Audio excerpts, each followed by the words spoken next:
Muchas gracias, profesor. Muchas gracias, Victoria, por haberme invitado a participar en esta jornada y buenas tardes a todos. Y ahora que veo a Natacha regresar y ya que tengo el micrófono en mi mano, pues quería felicitarte por tu charla y porque hacen falta muchas luchadoras como tú para sacar adelante el medio ambiente en Canarias. Bien, César, me tomé la libertad de añadir en blanco al título que me propusieron lo de autóctono. Y lo quise hacer porque el ecosistema funciona con especies endémicas y con especies que no lo son. Las especies endémicas, yo desconozco si todo el mundo lo sabe, pero son en este caso las exclusivas de Canarias, y las autóctonas las hay en Canarias, pero las hay en otros sitios, pero han llegado aquí de forma natural. Es decir, que el ecosistema funciona como un motor. No hay nada más importante en él, el carburador, el aceite, el tornillo.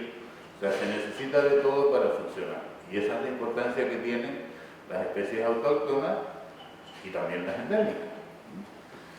Bien.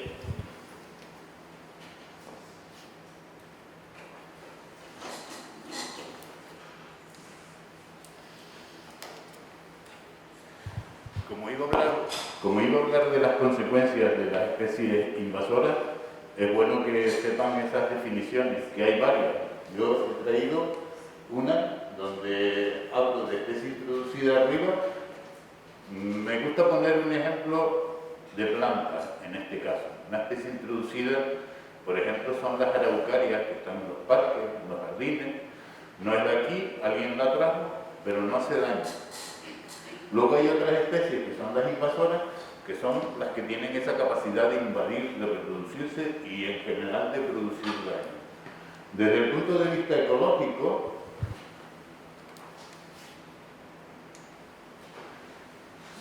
se podría definir también como invasoras algunas especies autóctonas, pero solo cuando cambian las condiciones ambientales. Por ejemplo, todos recordamos una proliferación de medusas en el Mediterráneo, que no eran especies de fuera, eran de allí, pero cambiaron las condiciones del mar.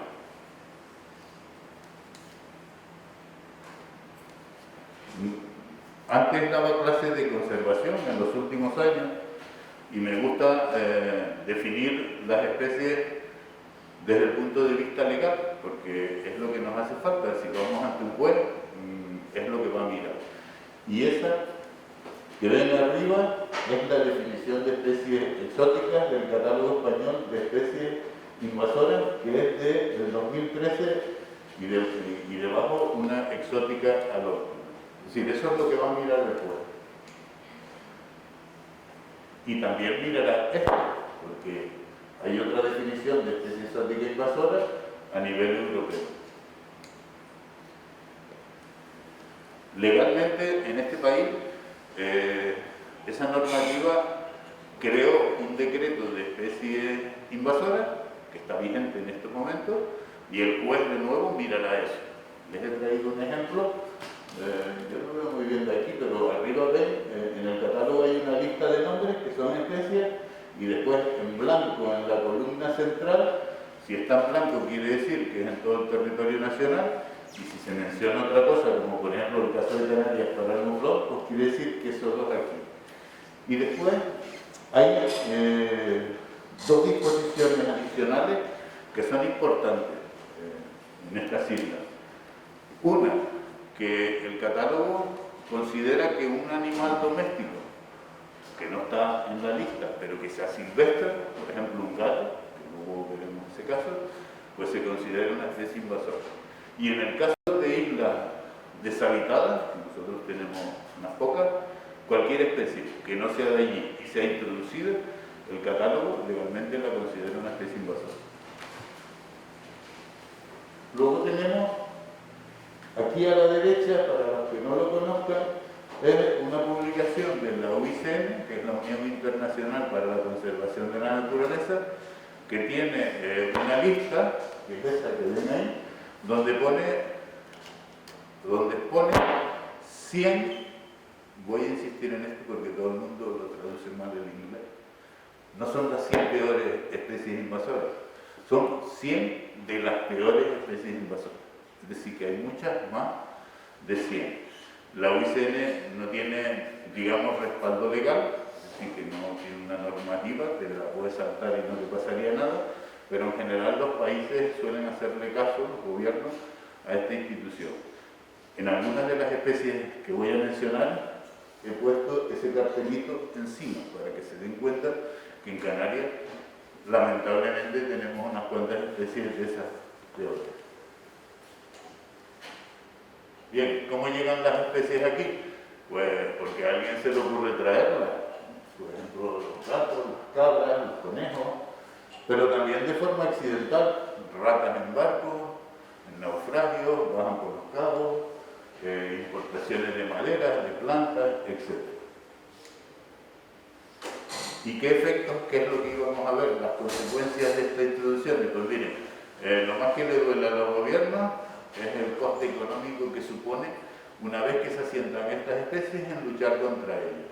Ahí tienen algunas cifras que son impresionantes, en internet pueden buscar muchos más trabajos, pero en todos encontrarán que es un gasto de dinero tremendo y que es más fácil prevenir que luego gastarse el dinero. Con respecto a los ecosistemas, la introducción de especies se considera, si miran ahí, en un caso de los Estados Unidos, en los histogramas, las especies introducidas se consideran el segundo problema en la conservación de la fauna y la flora autóctona. Y en el caso de islas, es incluso la primera causa. También, si miran allí a la derecha, han sido causantes de muchas extinciones de especies. ¿Y qué es lo que hacen las especies invasoras? ¿Cuál es el problema que causan? Pues miren, el más obvio es que depredan sobre las especies autóctonas, destruyen el hábitat, como hacen las cabras, por ejemplo, compiten unas especies con otras, por ejemplo, donde hay lagartos gigantes en Canarias, muchas veces hay cabras por las uvas, ¿no? Consumen los recursos que necesitan los lagartos. La hibridación, pondré algún ejemplo de Canarias luego, este es uno clásico de la península, ¿no? Se llama, lo voy a comentar por curiosidad, hace como 70 años a alguien se le ocurrió traer unas malvasías de Cuba, que es una especie foránea, los ingleses son muy aficionados a tenerlas en su reserva y de momento no pasaba nada. En España había otra malvasía que se llama de cabeza blanca, muy amenazada. ¿Y qué ocurrió con el paso del tiempo?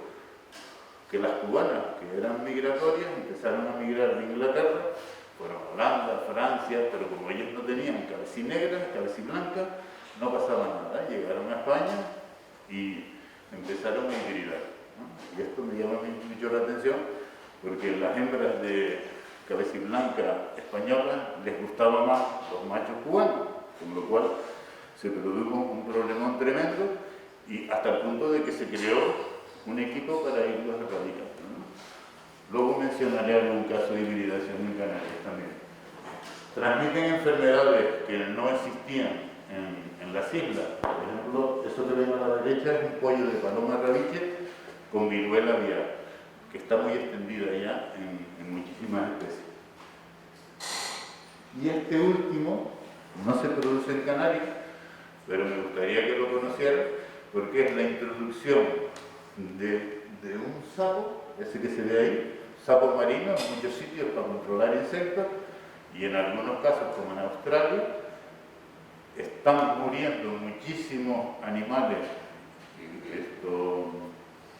varanos, serpientes, etcétera, porque tienen una secreción tóxica que los mata.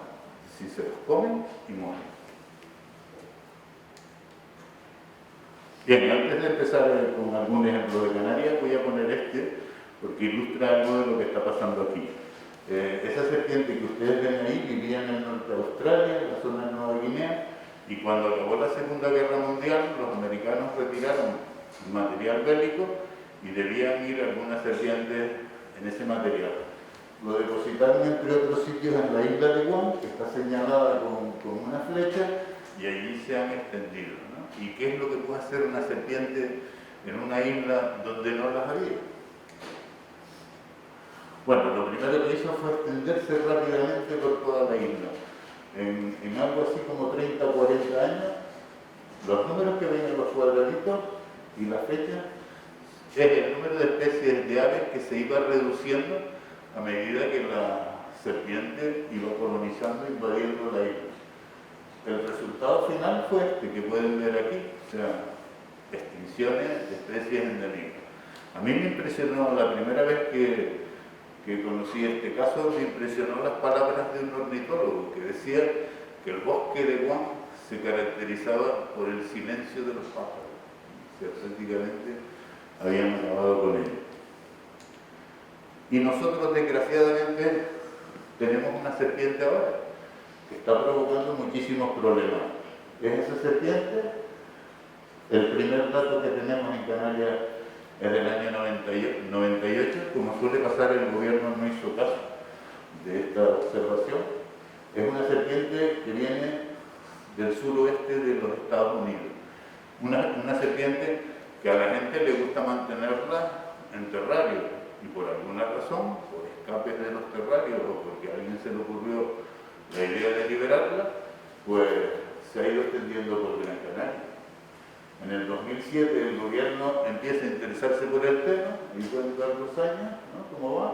En el 2011 ya hay 2 núcleos importantes consolidados, y esto es lo que hay ahora mismo.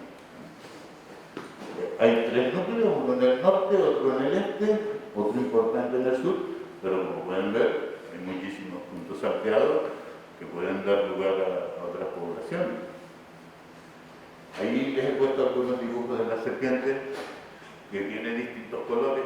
En los terrarios la gente seleccionaba mucho los albinos, y ahora se sabe genéticamente que han sido originadas a partir de varias introducciones, si no están genéticamente relacionadas. ¿Qué es lo que están haciendo estas serpientes?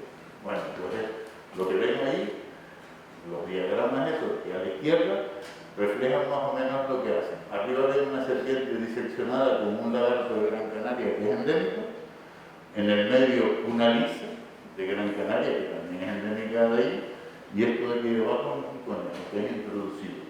Si se fijan, la dieta en el este y en el noroeste de Gran Canaria es diferente, mientras que arriba pueden ver cómo se alimenta, bueno, no sé si conocen los nombres científicos, la lotia pelini es el lagarto, y Calcides lineatus la lisa, Carentola couperi el perenque.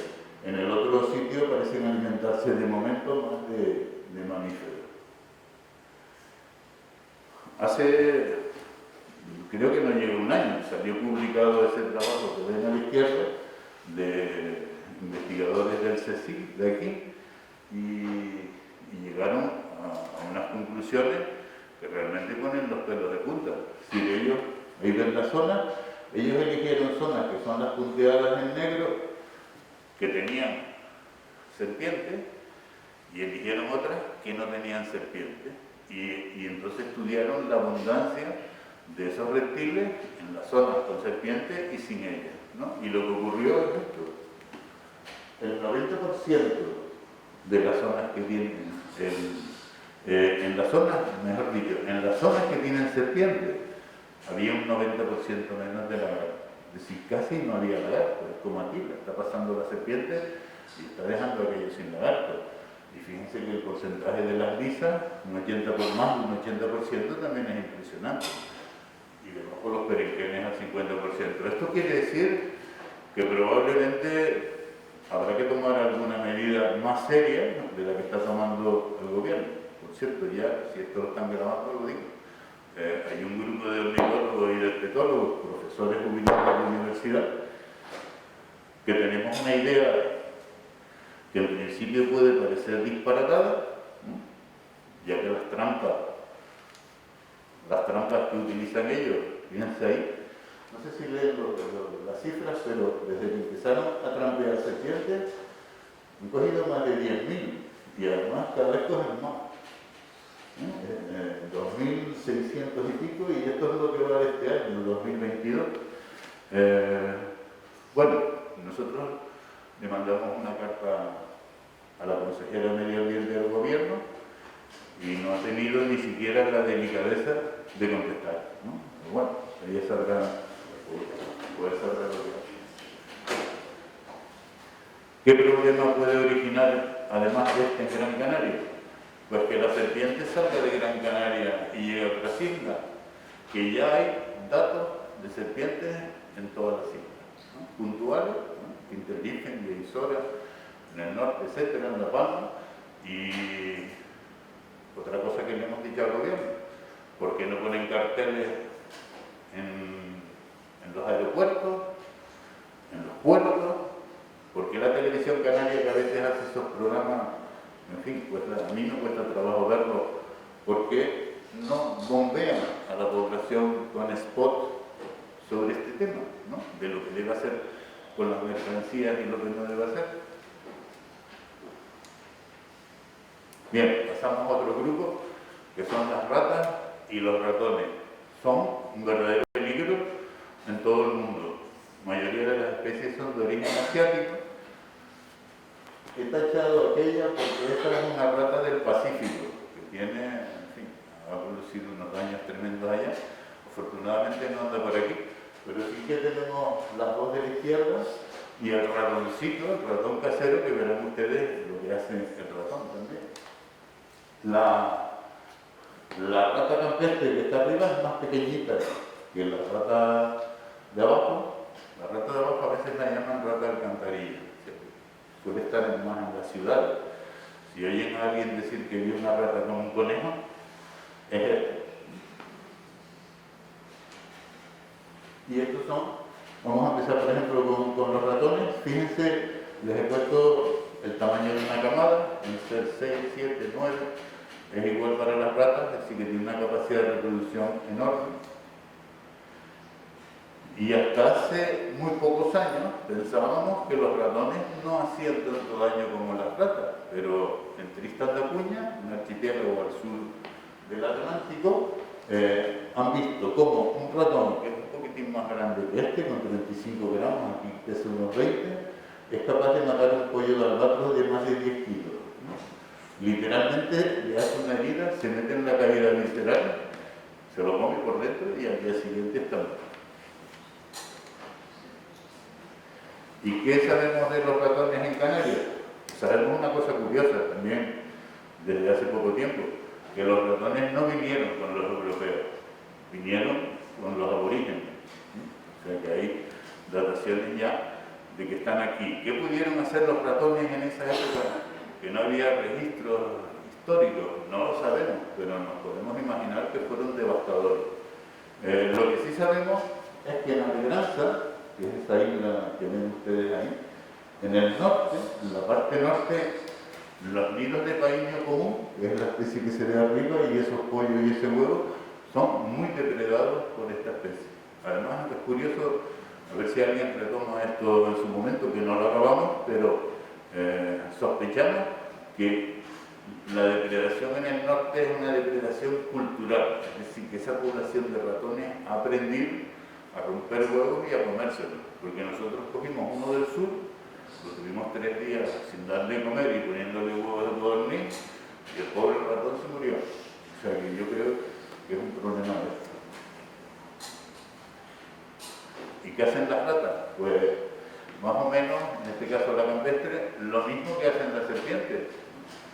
Les he traído un ejemplo que es impresionante.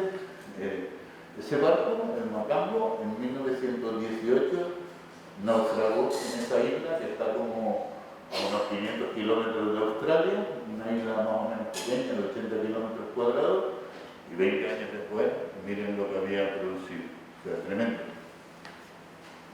Y vean los cartelitos que les he puesto arriba. ¿Qué hacen las ratas estas en Canarias? Las ratas, esta especie en concreto, que es la rata campestre, sabemos que en Lanzarote existía pues sobre el siglo VI, es decir, que no la trajeron tampoco los europeos, probablemente lo trajeron, bueno, si llamamos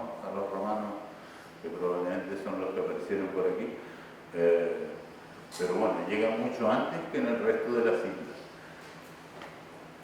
Es una rata omnívora, vive tanto en ciudades como en el campo. En la laurisilva parece que ha estado siempre.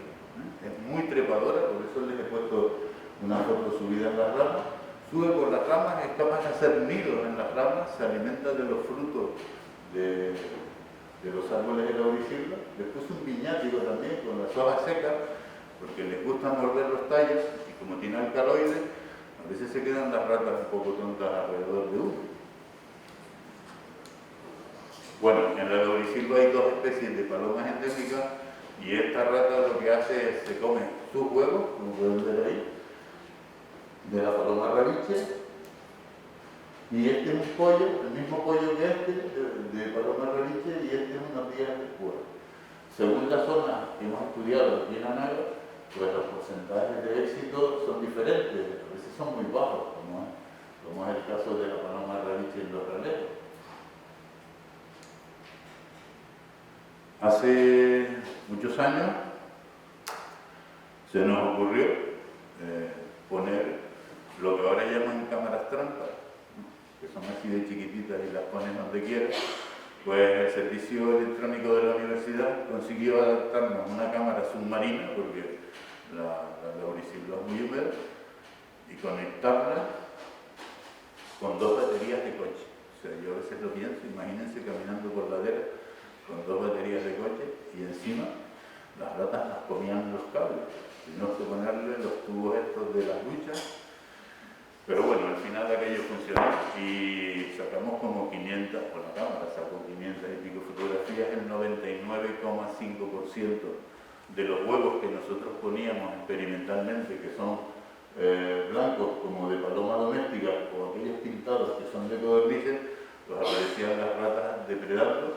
Tanto si poníamos el nido artificial, en este caso de tela metálica, en alto, como si lo poníamos en el suelo. Más cosas que hace. En La Palma hay una especie de pardela, se llama pardela pichoneta. Recientemente, hace unos meses, ha sido descrita como una subespecie de canaria. En mi opinión, probablemente también la hay en Madeira, pero los investigadores tenían poco material para hacer el análisis genético. En La Palma, esta especie de ave marina tiene una curiosidad, y es que no crían la costa, como la mayoría de ellas, crían la laurisilva. Así que a 6-7 kilómetros de la costa, y en las raíces de los brezos, en sitios muy escarpados, hacen los nidos solo con un huevo. Pues bueno, las ratas han devastado esta población que está al borde de la extinción. Y luego, otras aves marinas más pequeñas, como el petrel de Bulwer, sufren tanto la depredación de ratas que en la actualidad las poblaciones de aves marinas de especies pequeñas están relegadas prácticamente a islotes, como este, lo que fuera de Anaga, que están libres de depredadores. Y luego, les he traído este ejemplo aquí debajo, porque en Lanzarote y Fuerteventura existió un ratón endémico de Canarias, de unos 40 gramos de peso, con ese nombre, Malpaisomis insularis. El género se refiere a que vivía en los malpaíses, y este ratón se sospecha que fue extinguido por las ratas, porque las fechas de extinción en Fuerteventura coinciden con la llegada de los europeos con la rata negra, y además el siglo en Lanzarote coincide con la presencia de ellas. Y llegamos a los gatos, que últimamente en la prensa se oye mucho sobre este tema de los gatos. Yo, para que me entiendan mejor, me gustaría definir 3 tipos de gatos. Un gato doméstico que se asilvestra, es decir, que nadie ve, o casi nadie ve, el monte, las cañadas están llenos de ellos, pero son nocturnos, la gente no lo ve. Después, los gatos domésticos, serían estos, que los tienen en su casa o por los alrededores, y las colonias de gatos de gente que les ha dado por darle de comer a los gatos en la vía pública. Digo pública porque es de todo, ¿no? Esos gatos también depredan. ¿Y qué es lo que han hecho los gatos en el mundo? Pues han extinguido un montón de especies. Yo he traído algunos ejemplos. Este paíño, en la isla de Guadalupe, se extinguió a finales del siglo XX. Este pajarito que ven aquí se extinguió en este islote de Nueva Zelanda a consecuencia del efecto de un gato, no gato, un gato. Y aquí pueden ver en este esquema el porcentaje de especies que se han extinguido en gris y las que están amenazadas, muy amenazadas, porque esta es una categoría de máxima amenaza de la UICN, y si suman los reptiles, aves y mamíferos, pues están contribuyendo sobre el 10% o más de las especies. Este es otro ejemplo de un gato en un islote de México, donde un solo gato extinguió esa subespecie de ratón.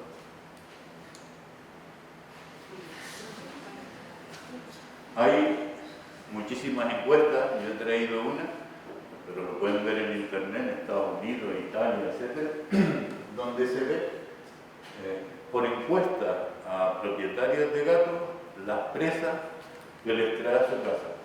Porque también me gustaría que supieran que un gato, por muy bien alimentado que está, como defienden muchos animalistas, caza. Aunque acabe de comer y tenga el mejor pienso, le sueltas un ratón y va detrás de él. Y si te sueltas un juguetito, también va. Entonces, basado en esas encuestas, que muchas veces no se comen lo que matan, pues ahí pueden ver las cifras, son millones. En internet yo no lo he traído, pero si ponen en internet algo así como gatos depredando con cámara, hay algunos estudios que le han puesto cámaras a los gatos, se ve cómo depredan, han cuantificado lo que el gato trae al domicilio y han demostrado que lo que trae al domicilio es solo la cuarta parte de lo que caza. Con respecto a Canarias, algunas de las cosas que hacen los gatos es matar adultos de paloma rabiche, la que dije endémica del Monteverde y el bosque termófilo. Esto que ven aquí es un adulto depredado por gatos mientras incubaba este huevo, que debió romperse en esos movimientos. Esto no se ve muy bien, pero es un gato en los cristianos con una tórtola turca. Esto que ven aquí son centenares de alas de paíños y petreles de Culver hace unos años en el islote de Lobo. Afortunadamente pudimos erradicarlo en su momento. Y esto que ven aquí es más reciente y son alas de paíños y petreles en la isla de la Graciosa. Estas blancas que se ven aquí son menos, corresponden al paíño petiago, que es una de las aves más escasas en España. Solo cría en montaña clara y puede haber 70 parejas, más o menos. Seguramente han oído hablar de los lagartos gigantes de Canarias, ¿no? Que hay varias especies. El de La Palma se considera extinguido, pero lo hay en Tenerife y lo hay en La Gomera. No sé si han pensado por qué los lagartos viven en risco. Están en la fuga de Borreta, están en el acantilado de los Gigantes, están en el acantilado de Guasa, en los cristianos, y no es porque les gusten los acantilados, es porque en esos acantilados, aunque tienen menos recursos alimenticios, se alimentan de hojas y flores de plantas, es donde están más a salvo de los gatos. Aquí pueden ver a la izquierda, esto es un lagarto, decía un amigo mío, un lagarto gigante del hierro, con un transmisor. Decía un amigo mío que era un lagarto con suerte, porque solo habían amputado una pata y parte de la cola. Esto es lo que dejan los gatos. Esto es un lagarto gigante de La Gomera, que hay muy poquito. Esto es un lagarto de aquí de Tenerife gigante, aunque es un juvenil. Le pusimos este cráneo porque tenía aquí un orificio y otro aquí, y estuvimos probando en el departamento distintos cráneos de distintos tamaños de gato, y en efecto encajaban. O sea, ese es el bocado que le dio. Después tenemos los conejos, que seguramente estarán pensando, bueno, el conejo depreda sobre la vegetación, y de hecho es así, mayoritariamente el daño que produce, que hay estudios muy recientes, pues es sobre la vegetación, especialmente en las cañadas hay varios trabajos al respecto, pero también influye en la fauna. Los conejos los trajeron los normandos y los españoles y portugueses durante la conquista. ¿Cuál es el efecto que produce en la fauna? Miren, este paíño es el que veían las alas antes, que les dije que era muy escaso. Esto es en montaña clara y esto es una madriguera o una ura, un nido de este paíño. ¿Qué es lo que hacía el conejo? Excavaba la madriguera y acababa destrozándolo y haciendo que el nido fracasara. Estoy hablando en pasado porque en el 2001 con un proyecto erradicamos los conejos de Cislos. Y luego el conejo tiene otro efecto indirecto sobre la fauna. Este es un estudio que hicimos en el 2004, me parece. Y vean la dieta del gato y guasa. El lagarto gigante, que es este, vive aquí. 1 kilómetro 100 metros de costa, entre el Palmar y los Cristianos. Bueno, en ese año, si se fijan, el 93% de la dieta eran conejos. Pero unos años después, esto es un trabajo también de fin de máster, dirigido por Randall, ¿no? Si ustedes se fijan, los conejos ya no tienen esa importancia. ¿Y cómo suple el gato la escasez de conejos? Porque ustedes saben que ha habido aquí introducciones de enfermedades víricas que afectan al conejo, como la mixomatosis y el virus hemorrágico. Las poblaciones de conejos se desploman y entonces el gato pues, lo sustituye con aves, por ejemplo. Fíjense los porcentajes cómo se incrementan, y aquí hay un porcentaje pequeño de galope intermedia, que es el lagarto gigante, y llega a subir hasta el 6%. O sea que tiene sus efectos importantes. Incluso en Alegranza, por ejemplo, ¿no? Esto es una cosa que ocurre a nivel mundial, pero en Alegranza, que está llena de conejos, cuando tenía gatos, ¿no? Los gatos se alimentaban de las pardelas, pero las pardelas son migratorias. Entonces cuando se iban las pardelas, ¿qué hacían los gatos? Se alimentaban de los conejos, ¿no? De la presa que tenían. El resultado es que cuando regresaban las pardelas al año siguiente, en vez de encontrarse menos gatos hambrientos, se encontraban más gatos, ¿no? Es un fenómeno que se llama hiperdepredación. Bien, terminaré dentro de poco y no sé qué hora es, pero sí, termino dentro de poco. Al final he puesto unas pocas especies, que no voy a comentar demasiado, pero que lo sepan. El hurón, que es un animal que utilizan mucho los cazadores para sacar conejos de las madrigueras, y que además está prohibido usarlo sin un bozal, sin un salón, y además también últimamente se ha puesto de moda, seguro que han visto a alguien en vez de pasear un perro, paseando un hurón, pues bueno, se han escapado.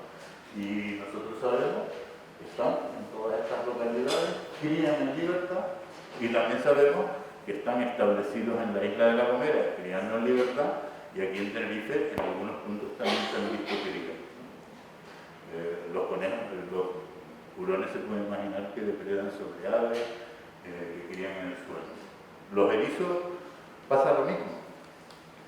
No sabemos muy bien cuál es el efecto, pero fueron introducidos desde África a finales del siglo XIX, a Tenerife llegan a principios del siglo XX, y son animales, no está estudiada la dieta, pero lo poco que hizo un alumno hace tiempo hace pensar que está depredando sobre unos 1000 pies, esos bichos negros que ven ustedes subiéndose por las paredes, solo que Canarias tiene de otro género, que no es ese, muchas especies enteras, ¿no? También come caracoles y depreda sobre huevos y pollos de aves. Las musarañas pasan 3/4 de lo mismo, no sabemos demasiado, salvo que se alimentan de invertebrados y son capaces de alimentarse de lagartos. Este chiquitito que ven aquí, esta chiquitita, la musarañita sabemos que está aquí desde el año 83 al menos, y apareció por la Victoria, y ahora sabemos que está por toda la isla. Esta que ven aquí apareció en Gran Canaria en el 87, pero tenemos indicios de que antes pudo verse en Santa Cruz.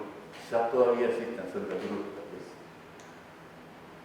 Las ardillas, introducidas en Fuerteventura también, básicamente se alimentan de plantas, pero hay sospechas de que pueden estar depredando huevos de especies de aves que crían en los muros, donde viven ellas, como pájaros moros, abubillas. Y con respecto a la hibridación que comentaba al principio, la cetrería, que se ha puesto de moda en Canarias también y utiliza especies foráneas, pues algunos de estos halcones se han escapado y están hibridando con este halcón que es un halcón diferente. No es endémico, pero es distinto. Y otro caso también sangrante, hace años los cazadores se dedicaban a soltar codornices para hacer unos campeonatos de disparar. Y esas codornices no eran las codornices que había aquí en Canarias ni en la península, que también lo hacían. Con lo cual se han hibridado esa codorniz japonesa con la española y es prácticamente imposible genéticamente a veces separarlas a la segunda o a la tercera generación. Y para colmo, a veces el gobierno es el que lo hace peor. En este centro de Agua Mansa se dedicaron a hibridar la codorniz de aquí de Canarias con una que trajeron, esta es la de Canarias, con una que trajeron de la península. Eso nos costó un lío pararlo, pero al final se hizo. Y bueno, ya casi que termino. No voy a hablar de muflones porque básicamente su efecto es sobre la vegetación. Tampoco voy a hablar de los arbuis porque de nuevo efecto sobre las plantas. Pero las cabras, con lo cual voy a acabar, las cabras son capaces de erosionar el terreno en algunos islotes, como por ejemplo en Alegranza cuando las había, y son uno de los problemas para la conservación de la fauna a nivel mundial, porque en esos islotes han llegado a acabar con la vegetación, con los insectos que vivían de esa vegetación, con las plantas, con las aves que se alimentaban de esos insectos, es decir, que ha provocado extinciones en cascada. Pues creo que eso es lo último.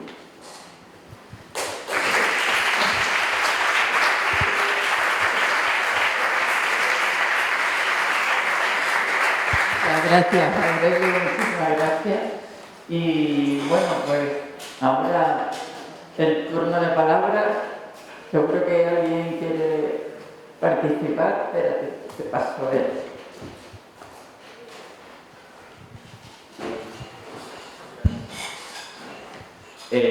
Bueno, yo primero estoy haciendo ahora mismo un trabajo sobre este mismo tema. Entonces hay algo que me despertó especial interés y fue sobre los anfibios invasores. Y quería saber, a ver si usted me podía hablar un poco más de ellos y cómo podían afectar al ecosistema canario. ¿Los anfibios? Sí.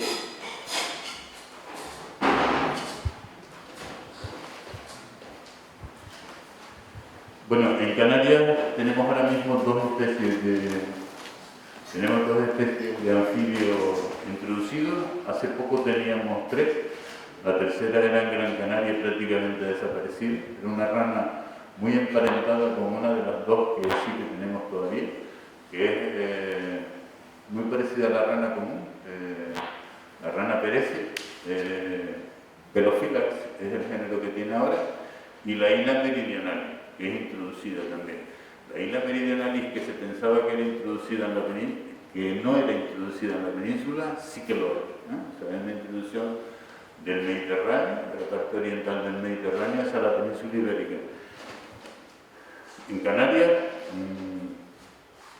la Hyla meridionalis, esa verdita que sube con ventosa, fue introducida pues sobre 1500, ¿no? Antes de que se conquistaran todas las islas. Ya hay datos de que Diego de Herrera mandó a traer hilas del norte de África para combatir, él dice limacos y no sé qué, pero eran las babosas de los cultivos, y de ahí se extendieron hacia otros sitios. ¿Qué sabemos de su alimentación? Se alimenta básicamente de himenópteros. Está bastante ligada al agua, pero no necesariamente. Se puede encontrar en una zona húmeda ranas metidas debajo de las piedras e incluso enterradas, ¿no? Hay muchos invertebrados en Canarias que son endémicos, ¿no? Hay algo así como 3.000 especies de animales y la mayoría son artrópodos. El efecto que tienen, yo no te lo puedo decir a ciencia cierta, te puedo decir lo que comen, pero no sé hasta qué punto es un impacto sobre esas poblaciones. La rana perece probablemente es diferente porque está muy ligada al agua, tiene membranas, no trepa, no la vas a encontrar lejos del agua, entonces tiene un efecto sobre las zonas más bien artificiales, ¿no? A pesar de que hay barrancos con agua corriendo y hay algunos invertebrados endémicos en esa zona, pero el resto de la población está en embalses, estanques, etc. No, en mi opinión no creo que sea excesivamente grave.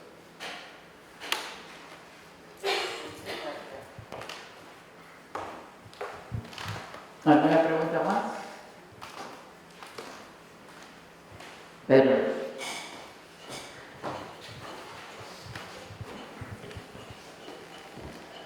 Gracias, Aurelio. Desde el primer día les estoy animando a que pregunten ustedes, ¿no? Porque si no, a mí me va a tocar dar la charla el último día y ya prácticamente la he dado por partes en distintas sesiones. Querido Aurelio y yo somos coetáneos de esas primeras generaciones que presentaba anteriormente el profesor del PRE. Y bueno, yo soy un poco mayor que él, aunque él se jubiló antes que yo. O sea que es más inteligente que yo, ¿no? Yo creo que nos hemos peleado 100 veces, pero nos hemos reconvenido 150. O sea, y eso es lo bueno, eso es lo bueno. Entre otras cosas, seguimos la enseñanza del maestro, que es importante convivir entre discrepantes. Eso hay que ponerlo en práctica. Aurelio, ¿qué pasa con la cotorra de Kramer? Que en un momento determinado yo me asomaba por las mañanas y la veía revoloteando en el parque de la Granja con unas bandadas tremendas y ahora no la veo. No sé si va, viene o están apuntando. Aurelio, gracias. Además en el parque, en La Palma, empezaron a extenderse y nuestro amigo Peluco, el biólogo del Cabildo, junto con Susana Saavedra, que es una experta en la erradicación de aves, de minadas, etc., trabajado en muchos sitios del mundo, consiguieron erradicar la cotorra de La Palma. Lo hicieron con trampa, con disparos también. Dejaron algunas personas que ya las tenían que las mantuvieran, ¿no? Por la condición de que las cuidaran, no se les escaparan, no las liberaran. Hace 3 semanas que hay una danzando por ahí, que parece que se le escapó a una persona. Me contó Feluco que fue de Diego y la señora dice que no era la suya. O sea, que puede que haya otra, ¿no? Lo están intentando con eso. Y en el parque, desde hace mucho tiempo, se hacen controles no solo de las cotorras, sino también de las palomas, ¿no? Aunque la gente, yo supongo, yo no me he enterado de esto últimamente, me estoy enterando por ti, pero yo supongo que esto lo hacen para que la gente no se entere. Seguramente lo estarán haciendo, digamos, a escondidas o muy temprano por la mañana o por la tarde, ¿no? Porque la gente es muy reacia a oír la palabra matar, ¿no? A mí no me gusta decir la palabra matar, suelo decir control, erradicación, pero a la gente no le gusta matar. Por eso hay ese problema que tenemos ahora mismo con las colonias de gatos, ¿no? La ley dice ahora que si hay un gato en la calle, el ayuntamiento tiene la obligación de cogerlo, llevarlo a un recinto, mantenerlo 20 días por si aparece el dueño, y si a los 20 días no aparece, lo puede sacrificar, ¿no? Y esto se ha convertido en que la gente le echa de comer, los ayuntamientos se han plegado a esta gente que le da de comer, y los que sufren son las aves y los reptiles. Entonces ellos se autodenominan animalistas, pero yo siempre me planteo, y los lagartos, ¿qué? Que se los comen, ¿no? Y los pájaros.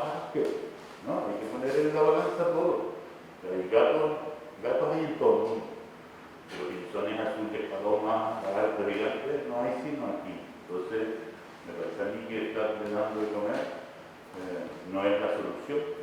Nosotros hemos propuesto, si alguien quiere mirarlo, en la ACDC, una asociación que se creó hace muy poco, Asociación Canaria para la Conservación de la Biodiversidad Canaria, si ponen ACDC en internet les sale, y hay un documento de unos 80 páginas sobre qué es lo que debería hacerse con los gatos. Tienen además un montón de información sobre la dieta, que por cierto, Canarias es, no voy a decir el más, pero casi, de todo el mundo, donde mejor se conoce la dieta. Sabemos lo que comen las cañadas, ¿no? Sabemos que las cañadas comen más lagarto el 50% de su dieta que en el resto del mundo, sabemos lo que comen en Sabinato del Hierro, en Alegranza, etcétera, etcétera. Hay una tesis sobre esto y muchísimas publicaciones.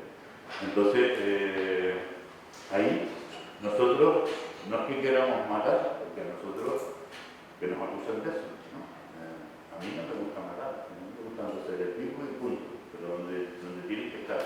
¿Qué es lo que proponemos? Pues que el ayuntamiento coja esos gatos, construya un recinto y que los mantenga vivos en ese recinto y que la gente que les gusta los gatos, en vez de darle la comida en la calle, que se encargue de ir al recinto. Es una solución intermedia. ¿Sí? ¿Cómo? Sí, bueno, es que hemos tenido un problema doméstico comunitario y entonces ese es el problema aquí. Hay vecinos que alimentan a los gatos en su propia casa. Entonces el ayuntamiento dice que es un problema privado, no es un problema público, porque aunque el gato está libre, no es de nadie, pero está dentro de una organización privada y entonces no puede actuar. Bueno, los ayuntamientos lo que quieren es quitarse el muerto encima, ¿no? Hablando claro y cristiano. O sea, las competencias de los animales domésticos es de los ayuntamientos. Lo dice claro la legislación. Es decir, que si uno tiene un problema con un animal, con un gato, yo denunciaría al ayuntamiento.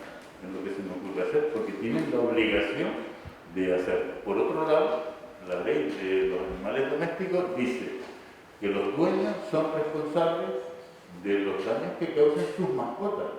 Dice eso claramente. También hay que saber otra cosa, que los gatos, aparte de lo que he comentado de los efectos sobre la fauna, transmiten muchísimas enfermedades para las personas, ¿no? Seguro que las mujeres conocen todo la toxoplasmosis, ¿no? Entonces, ¿por qué? Porque alguien que no le gustan los gatos, que está en su casa, ¿no? Tiene que aguantar el gato del vecino. Yo los aguanto, bueno, en fin, ya me he cansado, pero a mi casa van los gatos. Entonces, yo me pregunto, suponiendo que a mí no me gustan los gatos, ¿por qué tengo yo que aguantar las cagadas del gato del vecino? Y cuando viene a casa y se pone a maullar ahí como una loca cuando está en seco, yo no tengo por qué aguantar eso. El gato es del vecino. ¿Verdad que no aguantaríamos eso con los perros? No, con los perros no, pero con los gatos sí. Entonces, esto es una cuestión, en mi opinión, de denunciar a los ayuntamientos, porque todos los ayuntamientos ahora están sacando ordenanzas o cambiando la actualidad, que en mi opinión no tienen competencia para hacer eso, y saltarse la ley del gobierno canario sobre las mascotas, y ahora están todos legalizando, dicen que legalizan, hasta que alguien los denuncie, las colonias de gatos. Oiga, en mi opinión, la vía se llama vía pública, de todos, no de los que les gustan los gatos, ¿no? El que quiere un gato que lo tenga en su casa, así es claro, está en mi opinión. Está claro. Sí. Yo quiero contar una anécdota espectacular que me ocurrió a mí respecto a los gatos. Hace muchos años había una persona que cuando todavía las librerías no estaban muy montadas en Tenerife, en la primera etapa de la Facultad de Biología, yo le compraba a una persona que representaba a una librería científica de Barcelona. El señor Barra. Él venía y lo pedía y él estaba. Y un día le contó que él era gatófilo. Y le pregunté, ¿por qué es gatófilo? Dice, mire, don Alfredo, dimensión después de la muerte en otra vida. Y creo que cuando yo me voy a morir, me voy a transformar en un gato. Entonces voy todas las mañanas al mercado, compro unos pescaditos muy fresquitos y en la calle Ángel de Rivera le doy en fila a 5 o 6 gatos cada uno su pescadito todos los días. Pero hombre, mire, no lo puedo remediar. Y entonces yo lo único que pienso es que si me gustaría, si yo me muero y me transformo en un gato, que haya alguien que me alimente como yo estoy alimentando esto de la película. Es una anécdota curiosa, pero la cuento porque es espectacular y que viene al cuento en lo que acaba de decir ahora Aurelio respecto a lo que ocurre con los gatos, que es tremendo. Nosotros padecemos el acoso de los gatos de los vecinos. Cuando están mamullando en celo, se ponen debajo de mi dormitorio toda la noche y no me dejan dormir, pero eso es horroroso. Y no hay manera de convencer a los 24 vecinos que forman la comunidad, porque algunos de ellos son gatófilos y otros son gatófobos, y se pelean entre ellos. O sea, hay unas peleas en la Junta simplemente por los comités de gatos. No, muchas gracias. Yo creo que a los que les gustan los gatos disfrutan más acariciándolo que el propio gato que está con ellos. No sé, es un tema complicado, como dicen. Muy complicado. Pero en las colonias Sí. no los esterilizan, no es comida que esteriliza. En nuestra colonia de gatos acaba de haber una camada y es una colonia de gatos esterilizada. Pero es que vienen más, en el momento que echan de comer, no solamente tienes esa colonia que está censada y que supuestamente está tutorizada por un vecino, sino que vienen de otro sitio, por lo cual la colonia se duplica. En el momento que hay comida en la calle se duplica. Pero es que es más, ahora los vecinos gatófilos, como dice Volfredo, también le dan de comer a las palomas, por lo cual tenemos una complicación, y es que hay pienso de paloma, pienso de gato, se pelean entre ellos. Bueno, vamos, no sé, esta historia a lo mejor la contamos cómo termina el año que viene. Lo que dice Natacha, la gente que defiende las colonias, que hablan con siglas, que dicen el ser, y su intención, ¿no? Discuten muchas de las cosas que yo estoy diciendo aquí, la discutirían, en mi opinión, sin razón.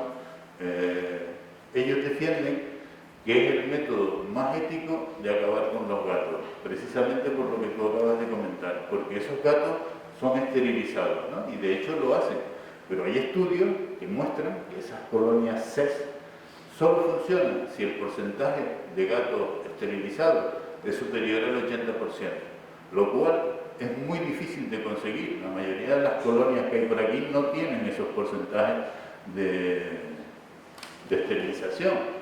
Y entonces, ¿qué es lo que ocurre? Lo que dice Victoria también, es decir, las colonias de CES son un atractivo para gatos, ¿no? Porque están dando de comer y vienen. Es más, si a mí me gustasen los gatos, ¿no?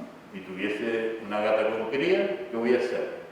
Voy a una colonia 6 y suelto las crías, que las alimente el que le guste, ¿no? O sea, no es la solución. Y entre tanto, porque claro, los gatos viven su tiempo. Entre tanto, esos gatos esterilizados, igual que los que están con el estómago lleno, los esterilizados también matan. Están matando los pájaros de las inmediaciones. Sí. Por añadir algo que los animalistas son animalistas de animales domésticos, no animalistas de la calle. Ese partido político es animalista. Es complejo. Bueno, pues cuando tenemos una sociedad que le damos carácter humano a los animales y carácter animal, en fin, es complejo porque, bueno, la prensa sensacionalista también puede decir, oiga, es que esterilizar a los gatos, y al final entramos en el debate todo, ¿no? Complejo.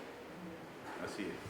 Pero todavía no se ha creado el partido vegetalista. Yo creo que también tienen derecho de proteger a los vegetales, pero alguien más para no bajar del todo, seguro que sí. Vale, bueno, pues Aurelio, muchas gracias. por haber venido y por tu conferencia. Muchas gracias.